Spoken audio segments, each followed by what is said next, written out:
جی ناظرین، welcome back. ایک دفعہ پھر آپ کو خوش آمدید کہتے ہیں. میٹرو ون نیوز کی ماہ رمضان المبارک کی خصوصی نشریات آباد رمضان کے ساتھ میں ہوں آپ کا میزبان ڈاکٹر بلند اقبال. اور ناظرین ہمارے ساتھ موجود ہیں علامہ مبلغ احمد رضا مدنی صاحب، اور ہمارے ساتھ موجود ہیں مفتی محمد وسیم صادق بندگی صاحب. اس کے علاوہ ہمارے ساتھ تشریف فرما ہیں رضوان صدیقی صاحب، جو آج ہماری اس ٹرانسمیشن کا حصہ ہیں.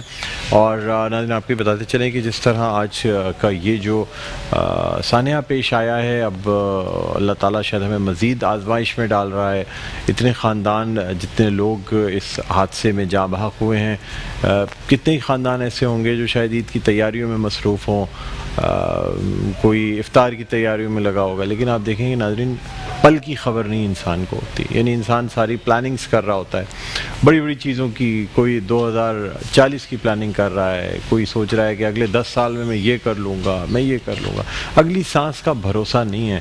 اسی لیے جب بھی کوئی پلاننگ کریں، کچھ بھی کوئی کسی کام کو سر انجام دیں، تو بشرط زندگی ایک بات ذہن میں رکھیں، اگر آپ مومن ہیں تو اس بات کا یقین ہونا چاہیے کہ ایک دن موت کا جو ہے اللہ تعالیٰ نے لکھ دیا ہے، اور اس دن موت آنی ہے. پتہ کسی کو بھی نہیں ہے، مطلب یہ علم غیب کسی کو نہیں ہے. بہرحال ناظرین، اپنے آج کی اس ٹرانسمیشن کو مزید آگے بڑھاتے ہیں. ویسے آج ہمیں جن موضوعات پہ بات کرنی تھی، وہ تو ایک تو تعلق بالقرآن، یعنی قرآن سے کن چیزوں کا تعلق بنتا ہے، اس پہ بات کرنی تھی. دوسرے جادو اور اس کے اثر پہ بھی بات کرنی تھی کہ یہ جادو کیا ہوتا ہے، واقعی ہوتا ہے نہیں ہوتا، کوئی ایگزسٹ بھی کرتا ہے، یا ایسا ہی لوگ بینرز لکھ کے، دیواروں پہ لکھ کے اپنے کاروبار چمکا رہے ہوتے ہیں. لیکن بہرحال علامہ صاحب سے ہم گفتگو کا آغاز کرتے ہیں.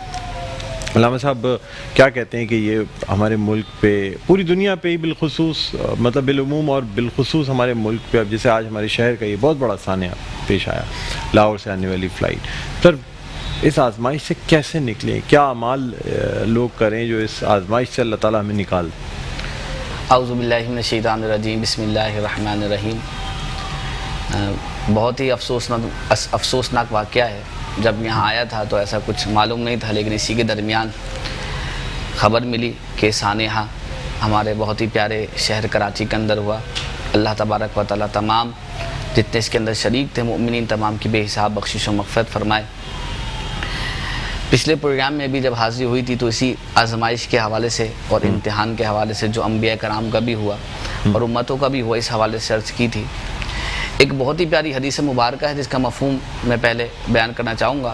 آقا علیہ السلام نے صحابہ کرام علیہم رضوان کے درمیان 3 لکڑیاں گاڑی، پہلی نزدیک، دوسری آخر میں، اور ایک درمیانی بیچ میں.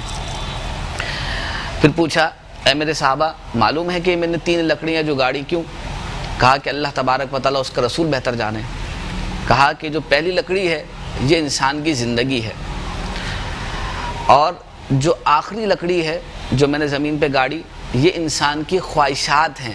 یعنی کہ انسان کی پلاننگز جو وہ اپنی لائف کے اندر کرتا ہے. شارٹ ٹرم پلاننگز بھی ہوتی ہیں، لانگ ٹرم پلاننگز بھی ہوتی ہیں. جیسے کہ عید قریب ہے تو شارٹ ٹرم پلاننگز ہماری ہوں گی کہ عید کے اوپر یہ پہننا ہے، یہ کھانا ہے، یہاں جانا ہے، یہ کرنا ہے. اور اسی طریقے سے لانگ ٹرم پلاننگز بھی ہوتی ہیں جو بندہ اپنے کاروبار کے لیے کرتا ہے. اگر ایک رینٹ پہ بندہ رہ رہا ہے تو گھر اس کو کیسے خریدنا ہے اپنا، اس کے لیے کرتا ہے. تو یہ تمام تر چیزیں کاروباری حوالے سے اور دیگر حوالے سے لانگ ٹرم پلاننگز ہوتی ہیں. پھر آقا علیہ السلام نے فرمایا کہ میرے صحابہ، معلوم ہے کہ جو درمیان میں نے جو لکڑی گاڑی ہے وہ کون سی ہے؟ کہا اللہ رسول بہتر جانے. کہا یہ لکڑی انسان کی موت ہے.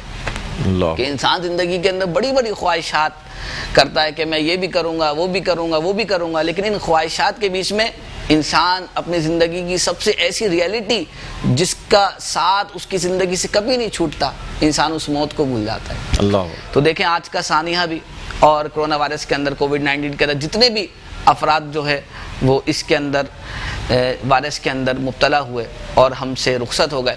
تو یہ تمام تر چیزیں دیکھیں ہمیں سکھا رہی ہیں کہ ہمیں زندگی کے اندر کچھ بھی کریں اپنی موت کو ہمیشہ یاد رکھنا ہے.